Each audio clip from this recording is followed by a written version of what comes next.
తీసుకున్నటువంటి రైతు రుణమాఫీపై అనేకమైనటువంటి అపోహలు ఉన్నాయి. అనేకమైనటువంటి చాలా మంది కూడా రుణమాఫీ కావట్లేదు, ఆ లిస్టులలో కూడా పేర్లు లేకపోవడంతో తీవ్రమైనటువంటి గందరగోళం అయోమయానికి గురవుతున్నటువంటి పరిస్థితుల నేపథ్యం అయితే కనిపిస్తూ ఉంది. ఆర్భాట ప్రకటించింది, ఇప్పటికే బ్యాంకర్లకు కూడా ఆదేశాలు జారీ చేసింది. నిబంధనలు అనేకమైన పెట్టినప్పటికీ పాస్ పుస్తకమే కులమానంగా రాష్ట్ర ముఖ్యమంత్రికి రేవంత్ రెడ్డి చెప్పారు. అయితే ఇప్పటి వరకు వచ్చినటువంటి అనేక జిల్లాల్లో అనేక మంది రైతులకు లక్షలోపు రుణమాఫీ చెందినటువంటి వారందరికీ కూడా మాఫీగా ప్రకటించారు. కానీ ప్రభుత్వం ఏదైతే ఇచ్చారో, వ్యవసాయ శాఖ, ఇరిగేషన్ శాఖ వారు ఏదైతే లిస్ట్ ఇచ్చారో ఆ లిస్టులో అనేక మంది రైతుల యొక్క పేర్లు లేకపోవడంతో తీవ్రమైనటువంటి టెక్నికల్ ఇష్యూ, అదేవిధంగా అధికారుల యొక్క సమన్వయ లోపం కారణంగా అనేక మంది రైతులకు రుణమాఫీ చెందడం లేదు. దాని మీద అపోహలొద్దు, దాని మీద ఎటువంటి అపోహలు పడద్దు అంటూ వ్యవసాయ శాఖ మంత్రి తుమ్మల నాగేశ్వరరావు చెప్తా ఉన్నారు. దానికి సంబంధించినటువంటి ఆర్టికల్ చూద్దాం. టెక్నికల్ సమస్య వల్లే కొందరి పేర్లు మిస్సింగ్, తప్పుడు ఎంట్రీలపై విచారణ చేస్తున్నాం, ప్రభుత్వంపై బురద చల్లి లబ్ధి పొందడం అసాధ్యం. వ్యవసాయ శాఖ మంత్రి తుమ్మల నాగేశ్వరరావు. రైతులందరికీ రుణమాఫీ అవుతుందని, దీనిపై ఎలాంటి అపోహొద్దని చెప్పినట్లుగానే ఆగస్టు 15 లోపు మాఫీ చేస్తామని మంత్రి తుమ్మల నాగేశ్వరరావు క్లారిటీ ఇచ్చారు. ఇవాళ సచివాలయంలో వ్యవసాయ శాఖ ఉన్నతాధికారులతో కలిసి మంత్రి మీడియా సమావేశం నిర్వహించారు. చారిత్రాత్మకమైన పథకం అమలు చేస్తుంటే కొంతమంది తప్పుడు ప్రచారాలు చేస్తున్నారని మండిపడ్డారు. రైతులకు మేలు చేసే ఈ కార్యక్రమంపై బురద జల్లి రాజకీయ ప్రయోజనం పొందాలని చూస్తే అది సాధ్యం కాదన్నారు. కొన్ని పత్రికల్లో వచ్చిన కథనాల ఆధారంగానే తాను ఉదయం నుంచి ఎంక్వైరీ చేయించానని, వాటిలో చాలా వరకు సాంకేతిక కారణాలతో రుణమాఫీ కాలేని వారు ఉన్నారని తెలిపారు. అలాగే కొంతమంది రైతులు లక్షలోపు రుణం తీసుకున్న వారు బ్యాంకులకు చెల్లించాల్సినటువంటి మొత్తం 1,00,000 దాటిపోయాయని, అలాంటి వారి పేర్లు తదుపరి జాబితాలో వస్తాయన్నారు. ఏది ఏమైనా రైతులకు అన్యాయం జరగకుండా పాత పద్ధతిలోనే మాఫీ ప్రక్రియ జరుగుతుందని, రైతులు ఎవరూ ఆగం కావద్దంటూ సూచించారు. రేపు ముఖ్యమంత్రి ఢిల్లీకి వెళ్తారని, అక్కడ రాహుల్ గాంధీని కలిసి వరంగల్ సభ కోసం సమయం కోరతారని వెల్లడించారు. కటాఫ్ తేదీ వచ్చాక లిస్టులో ఎంట్రీ, ఇక కటాఫ్ తేదీ వచ్చే తర్వాత లిస్టులో ఎంట్రీ చేస్తామని చెప్తున్నారు. రాష్ట్రంలోని ప్రతి రైతు ఖాతా వారు తీసుకున్నటువంటి లోన్ల వివరాలు బ్యాంకుల నుంచి ప్రభుత్వం సేకరించిందని మంత్రి తెలిపారు. కమర్షియల్ బ్యాంకుల్లో ఎలాంటి తేడా లేదని, కోఆపరేటివ్ సొసైటీలలో మాన్యువల్ సిస్టమ్ ఎంట్రీలు ఉన్నాయని, కొన్ని చోట్ల ఆన్లైన్లో నమోదు చేయలేదని వివరించారు. నిన్న తమకు ఒక జాబితా వచ్చిందని, ఒక కోఆపరేటివ్ బ్యాంకులో 500 మందికి ఒకే రోజు రుణాలు శాంక్షన్ చేసినట్లుగా ఉందని, ఇది సాధ్యమా అని ప్రశ్నించారు. దీనిపై విచారణ చేస్తున్నామని, పాతవన్నీ కలిపి కటాఫ్ తేదీల్లో యాడ్ చేస్తున్నామని చెప్పారు. ఎటువంటి అనుమానం ఉండదన్నారు. వీరి వెనక ఉన్నది ఎవరు, వారి ఉద్దేశాలు ఏంటో తాను చెప్పలేదనని మంత్రి వ్యాఖ్యానించారు. కటాఫ్ తేదీ ఖరారు చేసిన తర్వాత వచ్చిన లిస్టును వెరిఫై చేస్తున్నామన్నారు. రైతులకు అన్యాయం జరగకుండా చూస్తూనే బాధ్యులపై చర్యలు తీసుకుంటామన్నారు. పంట రుణాలు మాఫీపై ఫ్రీ ఆడిట్ నిర్వహిస్తామంటూ కూడా చెప్తా ఉన్నారు. అనేకమైనటువంటి అపోహలు ఉన్నాయి. అనేక మంది లిస్టుల పేర్లు లేకపోవడంతో అయోమయానికి గురవుతా ఉన్నారు. గందరగోళ పరిస్థితి ఏర్పడతా ఉంది. ఇక ఈ రుణమాఫీ అంశంలో గతంలో ఇవ్వకుండా ఉన్నటువంటి సమయంలోనూ, ఇచ్చిన తర్వాత కూడా రుణమాఫీ అంశంలో అనేక వ్యాసాల ద్వారా రైతులను, ఇటు ప్రభుత్వానికి కూడా సూచనలుగా సీనియర్ జర్నలిస్ట్ అయినటువంటి సాదం వెంకట్ అనేకమైనటువంటి వ్యాసాలు రాశారు. ఇప్పుడు ఉన్నటువంటి ఈ అయోమయ పరిస్థితిలో ఆయన అభిప్రాయం కూడా తెలుసుకునే ప్రయత్నం చేద్దాం. ఒకసారి ఫోన్ కలుద్దాం.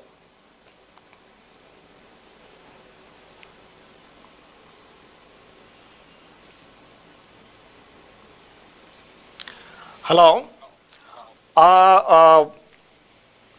వెంకట్ గారు నమస్తే అండి. బెల్ టీవీ నుంచి మాట్లాడుతున్నాం. రైతుల యొక్క రుణమాఫీ మీద మీరు రుణమాఫీ ఇవ్వకముందు, ఇచ్చిన తర్వాత కూడా అనేకమైనటువంటి వ్యాసాలు అనేక పత్రికల్లో మీరు రాశారు. ఇటు రైతులని చైతన్యం పరిచారు, ఇటు ప్రభుత్వానికి కూడా సూచన పరంగా అనేక వ్యాసాలు రాశారు మీరు రైతు రుణమాఫీ మీద. ఇప్పుడున్నటువంటి పరిస్థితుల్లో రుణమాఫీపై ఎటువంటి అపోహలు పడొద్దు అంటూ తుమ్మల నాగేశ్వరరావు చెప్తా ఉన్నారు. అనేక జిల్లాల్లో చాలామంది పేర్లు కూడా లేవు. అర్హులైనటువంటి వారికి ₹1,00,000 రుణమాఫీ ఇస్తున్నామని ప్రకటించినప్పటికీ అనేక మంది పేర్లు లేకపోవడంతో రైతులు తీవ్రమైనటువంటి ఆందోళన చెందుతా ఉన్నారు, గందరగోళ పరిస్థితి కూడా ఉన్నది. దీని మీద మీరు ఇచ్చేటువంటి సూచన ఏంటి? ప్రభుత్వానికి ఇటు రైతులకు మీరేం చెప్పదలుచుకున్నారు? ప్రభుత్వం గట్టి సంకల్పంతో రుణమాఫీ చేయాలనేది ఉన్నది వాస్తవం. కానీ పరిస్థితి మాత్రం గ్రౌండ్ లో ఆ విధంగా లేకపోవడం కారణం ఏంటంటే వ్యవసాయ అధికారులకి బ్యాంకర్స్ కి మధ్య సమన్వయం లేకపోవడం, దానికంటే రుణమాఫీ కంటే ముందు చేసే కసరత్తు అది శాస్త్రీయంగా జరగకపోవడం వల్ల ఈ గందరగోళ పరిస్థితులు నెలకొన్నవి. అయితే వ్యవసాయ అధికారులు సాదాసీదా పనులు చేయడానికే సరిపోని పరిస్థితి ఉన్న నేపథ్యంలో ఇప్పుడు క్రైసిస్ వచ్చింది. చాలా మందికి 35-40% పెంచి రాలేదు. ఈ క్రైసిస్ ని కరెక్ట్ చేయడం కోసం సిబ్బంది ఈ శక్తి సామర్థ్యాలు సరిపోవు. అవసరమైతే అవుట్ సోర్సింగ్ ద్వారా కూడా కొంత చూసుకొని రైతులకు త్వరలో ఈ అపోహలను నిర్మూలించాల్సిన అవసరం ఖచ్చితంగా ఉంది. అందుకని అపోహలు నిర్మూలించడానికి కోసం అవుట్ సోర్సింగ్ సిబ్బందిని కూడా సహాయం తీసుకొని ఇప్పుడు ఆగస్టు 15 వరకు 3 దఫాలుగా చేస్తానన్నారు. అది అంతకు ముందు. కానీ ఇప్పుడు సమస్యలు వచ్చిన తర్వాత ఈ సమస్యలు నిర్మూలించడానికి ఆగస్టు 15 డేటు సరిపోదు. దాన్ని కొంచెం ముందుకు పెంచైనా ఫస్ట్ ₹1,00,000 లోపు రుణాలను సరిచేయాలా, తర్వాత 1,50,000, తర్వాత అది ₹1,00,000 ఫస్ట్ సరి చేసుకుంటే ఈ వచ్చే సమస్యలను దృష్టిలో పెట్టుకొని తర్వాత 1,50,000కి 2,00,000కి బాధ్యతగా తీసుకోవడం అవసరం ఉంది. అందుకని రైతులు ఇటు బ్యాంకర్స్ దగ్గరికి వ్యవసాయ అధికారుల చుట్టూ తిరుగుతా ఉన్నారు. ఇటు బ్యాంకర్స్ టైం వేస్ట్ అవుతుంది, వ్యవసాయ అధికారులు కూడా వచ్చిన రైతులకు సమాధానం చెప్పేంత సిబ్బంది లేదు. రాజీవ్ గాంధీ ఈ తీర్మానం ప్రకారం కట్టుబడి చేసింది వాస్తవమే, కానీ దానికంటే ముందు చేయాల్సిన ఎక్సైజ్ సరిగ్గా చేయలేదనేది అర్థమవుతుంది. దానివల్ల లక్షలాది మంది రైతుల్లో గందరగోళం ఉంది. ఒకవేళ రైతు రుణమాఫీ చేసిన వాళ్ళు తప్పనుకుంటారు, చేయని వాళ్ళేమో ఎక్కువ ఎక్స్పోజ్ అవుతుంటారు. అందుకని ఇది పకడ్బందీగా చేసి, సెన్సిటివ్ విషయం కాబట్టి పకడ్బందీగా రుణమాఫీ చేసి దాన్ని వచ్చే విమర్శలను తిప్పుకొట్టాల్సిన అవసరం ఉన్నది.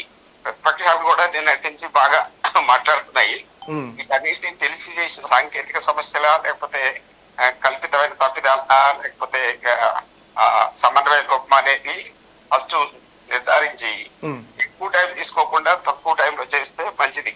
ఇప్పుడు రైతులకు కూడా ఆసరా అవుతుంది. ఇప్పుడే నీళ్లు వస్తున్నాయి కాబట్టి రైతులకు తప్పకుండా ఆసరా అవుతుంది.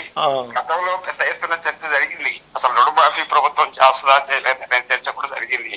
కానీ చేసి నిరూపించిన తర్వాత వచ్చే సమస్యలను సమన్వయంతో సాంకేతిక సమస్యలు ఇతర ఏ సమస్యలైనా కూడా త్వరితగతిన వేగవంతంగా పరిష్కరించాల్సిన అవసరం ఉంది. లేకపోతే రైతులు తీవ్రంగా ఆందోళన చెందుతున్నారు, రాని వాళ్ళు. అందుకని గతంలో చేయకముందు అనేక చర్చ జరిగి రేషన్ కార్డ్ అని, తర్వాత రైతు మన పట్టాదారు పాస్ పుస్తకం క్రైటీరియా కానీ చాలా ఐటీ రిటర్న్స్ వాళ్ళకు కూడా లేదు, ఐటీ రిటర్న్స్ అని చాలా చర్చ జరిగింది. కాకపోతే జీవోలో మాత్రం క్లియర్ గా మెన్షన్ చేసిండ్రు, పట్టాదారు పాస్ పుస్తకం పేదరికం ఆధారంగానే రుణమాఫీ చేస్తామని మెన్షన్ చేసిండ్రు. అది మంచి పరిణామం. తర్వాత రేషన్ కార్డు కూడా కేవలం కుటుంబాన్ని గుర్తించడం కోసమే చేస్తా ఉన్నారు, అది కూడా మంచి పరిణామమే. అంటే జీవోలో తీసుకున్న నిర్ణయాలు మంచివే, కానీ అమలులోనే సమస్య వచ్చింది. కానీ అమల్లో సమస్యలు అన్ని పరిష్కరిస్తే ఒకేసారి రుణమాఫీ చేసిన ఘనత రేవంత్ రెడ్డి సర్కార్కి ఖచ్చితంగా దక్కుతుంది. ఖచ్చితంగా దక్కుతుంది. అందుకని ఆ దక్కించుకునే ప్రయత్నంలో జాప్యం లేకుండా చేయాల్సిన అవసరం చాలా ఉంది. అందుకని 60 లక్షలున్న రైతుల్ని, సుమారు 69 లక్షల మంది ఉన్న రైతుల్ని కొన్ని క్రైటీరియాస్ పెట్టి తగ్గించారు. తగ్గించినందుకు కూడా విమర్శలు ఉన్నాయి, కొన్ని తగ్గించాల్సిన అవసరం కూడా ఉంది. ఎందుకంటే చెట్లకి, పుట్టలకి, రియల్ ఎస్టేట్ వెంచర్స్ కి ఇవ్వడం సమంజసం కాదు. వాటిని తగ్గించడం కూడా మంచిదే. సాగులో ఉన్న వాళ్ళకి ఇవ్వడమే కరెక్ట్. సాగులో ఉన్న వాటికి ఒక క్రైటీరియా పెట్టి 5 ఎకరాలు 10 ఎకరాలు క్రైటీరియా పెట్టి నిజమైన రైతులకి ఇవ్వడమే కరెక్ట్. కానీ ఈ కరెక్ట్ చేసే క్రమంలో ఇంప్లిమెంటేషన్ లో కొంత లోపాలు జరిగినాయి కాబట్టి ఇది మళ్ళీ చర్చకొచ్చింది. ఉమ్, ఇప్పుడు దేశానికి రైతే వెన్నుముక్క అంటాను, పల్లెటూళ్ళే పట్టుకోమని అంటాను. అవును. అయితే ఇదంతా నిలబెట్టుకోవాలంటే రైతు అనుకూల విధానాలుగా ఉండే ప్రభుత్వాలు ఖచ్చితంగా రావాలి. అవును. ఒక్క రుణమాఫీ తోటి ఒక్కదానితోటి రైతు పరిపూర్ణంగా ఎదగలేదు. విత్తనాలు, ఎరువులు, మైక్రో మ్యాక్రో వ్యవసాయానికి అనుకూలమైనటువంటి వ్యవసాయ యాంత్రీకరణ పద్ధతులను ప్రోత్సహించాలి. నాణ్యమైనటువంటి